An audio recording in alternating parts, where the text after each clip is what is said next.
You need a microphone. Hello. You can keep that in. I am keeping that in, yes. And I was also being a reel on Facebook and Instagram. Welcome to the Cinema Asylum podcast. My name is Matthew Walker. That's not right. My name is John Thompson, and I have fucking horrendous movie takes. I am Garrett Russell. For real. My name is Paul Allen. I am the horror expert and the sci-fi expert. No, you're not. I am Matthew, the other, the only super sci-fi expert that's here today. If anyone looks at the history of this podcast, they will see that I am far from the sci-fi expert. Yes, It's undisputed. it is. I'd say outside of Star Wars, I even have power over Dylan on that. The force is strong with you.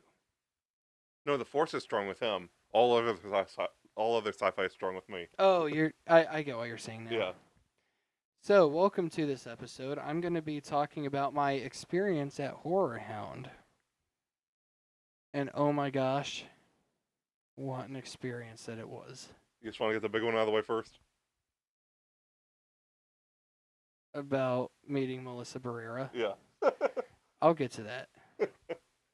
So, I'm not going to talk about every specific detail because I don't think that I don't want to bore the audience, but I go in and they actually they upgraded me to early entry, and thank God they did. So I get in, and I initially was going to just kind of walk around a bit since I got in early, but then I kind of got pulled into Melissa's line, and it was a long line. I was in line probably about 3 hours. It was absolutely worth it though. I had a photo op with her, and so I had to actually step out of line. There was a very sweet couple who was in front of me. I'm going to pull up his YouTube channel so I can give him a shout out. But there was a very sweet couple that was in front of me, and we talked pretty much the entire time. And they actually held my spot whenever I had to leave the line. But so I go to the photo op, and that was actually my first time doing a photo op like that. And it was an experience.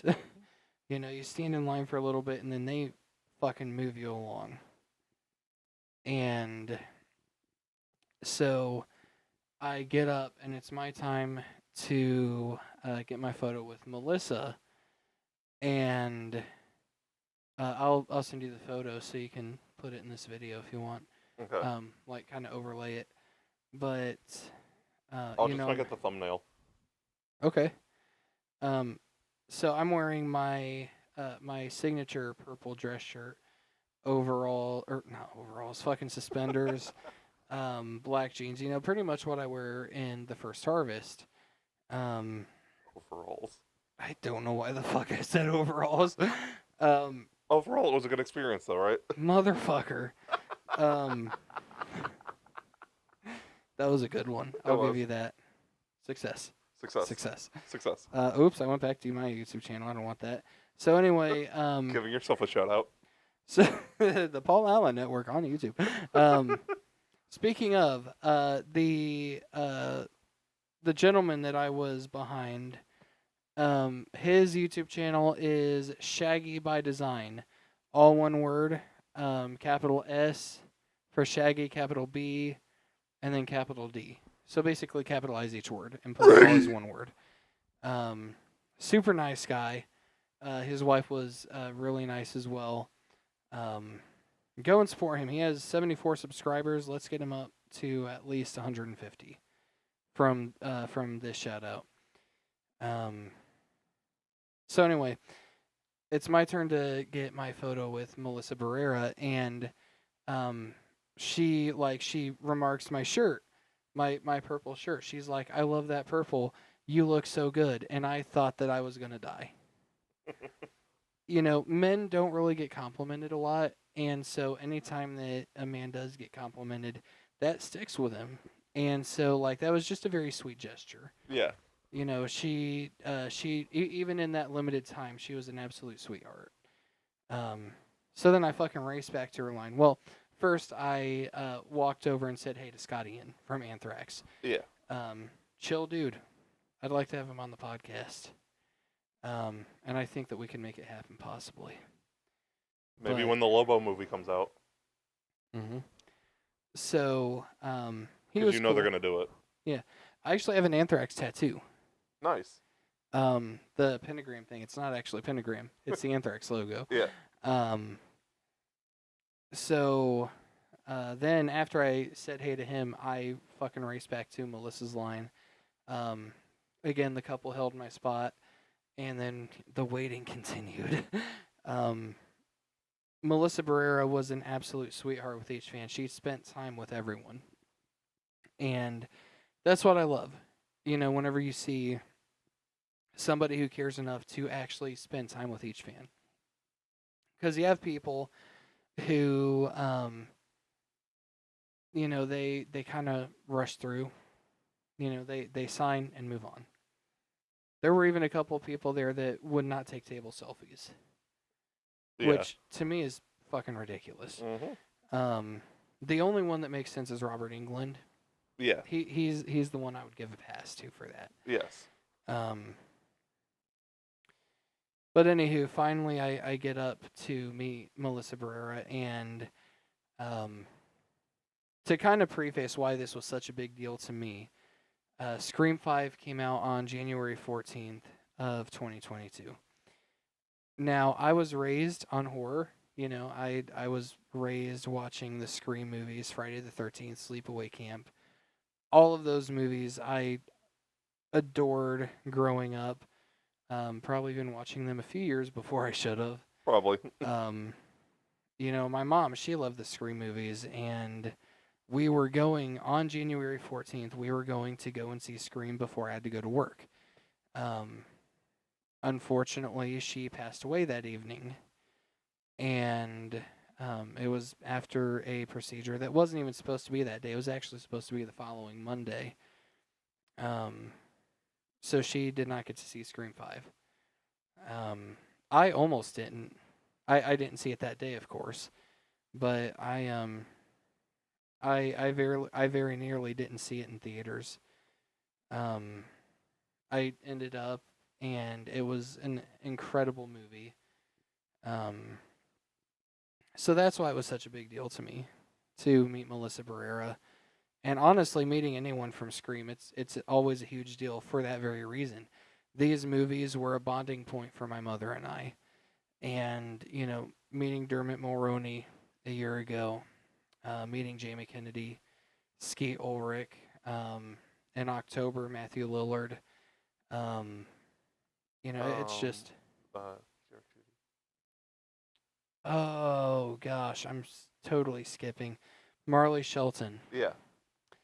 I didn't spend nearly as much time with her as I did the others. Right. I just figured you were naming off everybody you met. I think that's pretty much everyone. And if you want to get like into the scary movie, Dave Sheridan as well. Yeah. I have the funniest Dave Sheridan story. Well, probably not the funniest because he's a fucking hilarious guy, but I have a funny Dave Sheridan story that I will save for a different video.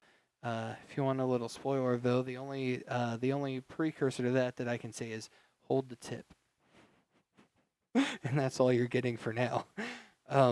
You'll do a scary movie review rewind one day. Oh fuck yes, we could even do that because we just watched it. Well, I figured you'd do all four in one sitting, like all four in one video. There's 5. Oh, there's 5. Yeah. Maybe 2 videos. Maybe, I don't know, but anywho, that's why it was such a big deal meeting Melissa. And if there's one thing I can say, I feel like that she is very empathetic with everyone she meets. whenever I was telling her a little bit about my story, and obviously, like, I didn't bombard her and be like, you know, like just overwhelming with information. I kind of kept it more honed in, I guess. But she seemed as emotional as I was in that moment, and god damn it, that about made me cry. Um, she signed my poster. We took a selfie. She took the selfie on my phone, and thank God because I can't take selfies for shit. Um, she was an absolutely lovely person to meet, and um, you know, it's funny because I went. I go to conventions primarily to network. So I'm glad that she was at this one, and I hope and pray that she is able to get to the point where she's comfortable doing conventions again. If you don't know the situation, it's definitely worth looking into on your own time and getting informed. Um, at the end of the day, please treat celebrities nice. I don't even really believe in celebrity. Yeah. You know, everyone is a person. Mm-hmm. You can't look at someone, not even fucking Tony Stark, not even Robert Downey Jr. You can't look at Yeah. someone like him and be like, oh, he's so much, he's higher up than me. Right. He's a human. Yes. He is a human. Every single celebrity is a human. Yes. And if you don't fucking believe me, go to a convention and meet some of them. I mean, yeah, some of them are just there for the money. Yes. That is an unfortunate reality. But the majority of them are just as excited about the fandom as you. There are people that I have met that I idolized as a kid that nerded out with me over their work. So don't be too intimidated to go up and say hey to someone.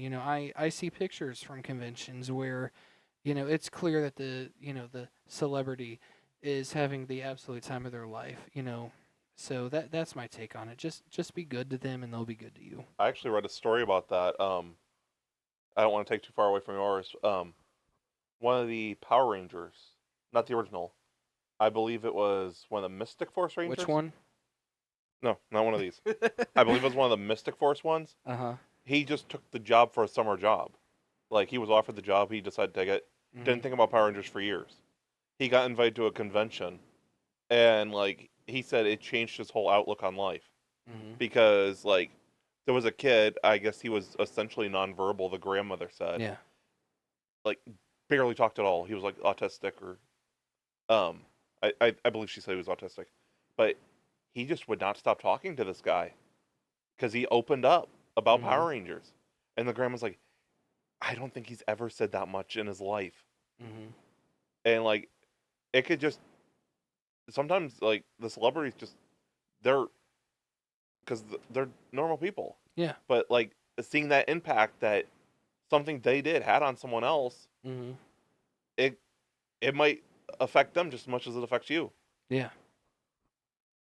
Yeah, I can say like one celebrity experience that I had that was very similar to that was actually meeting Heather Donahue. Yeah. She was one of my mom's favorite actresses, from Blair Witch Project, and we had a very lovely conversation, and she's definitely one of those that is very empathetic, and I was wearing the necklace that Heidi had made for me that is the photo of me and my mom from Christmas 2012. Yes. And Heather had remarked on it, and we spoke a little bit about my mother and how much her work meant to her. And she was, you could tell that impacted her, Yes. that was a bonding moment. Same with Melissa. Um, I am by no means a big name. Right. I'm a fucking nobody. Yeah. But I have received some messages. I've gotten messages regarding my music that I write a lot about suicide and mental health, right? And I get messages occasionally where people would listen to the song and then they would choose to not kill themselves. Whenever I did the recovery, I got so many messages, and so did some of the people involved, where people chose to get sober. they chose to quit drinking. They chose to go to rehab. Some of them did. And again, I'm a nobody. I'm not a name or anything like that. But that means the fucking world to me to hear how my work has impacted someone. And that's why I said in my in the previous video, like, if you see a product that you like, if you see a short film that you like, please comment and tell the creator how much you enjoy it, because that changes things for us. It doesn't even have to be like a long-winded message. It could be like, No, "That's dope. That's sick. Whatever. Just something yeah. small." And if you do find something that is life changing for you, if you're suicidal and you watch something or you listen to something that makes you change your mind, write a letter, write an email, write a comment. That it helps us just as much as it helps you. Um, Okay. um, but yeah, Horrorhound this year, September, was an absolute blast. I got to walk around a lot and network after I met Melissa, and I will say too, if you ever see me at a convention, don't be afraid to come up and say hi. I love interacting with people. I love meeting people, and I almost always have DVDs and pictures with me to give away. So, Horrorhound, always a blast. 10 out of 10 experience. And that is all for this episode of the Cinema Asylum podcast. Remember to like, comment, subscribe, all that good stuff. Follow us. And comment that John's movie takes fucking suck. Good night. Good night, you motherfuckers.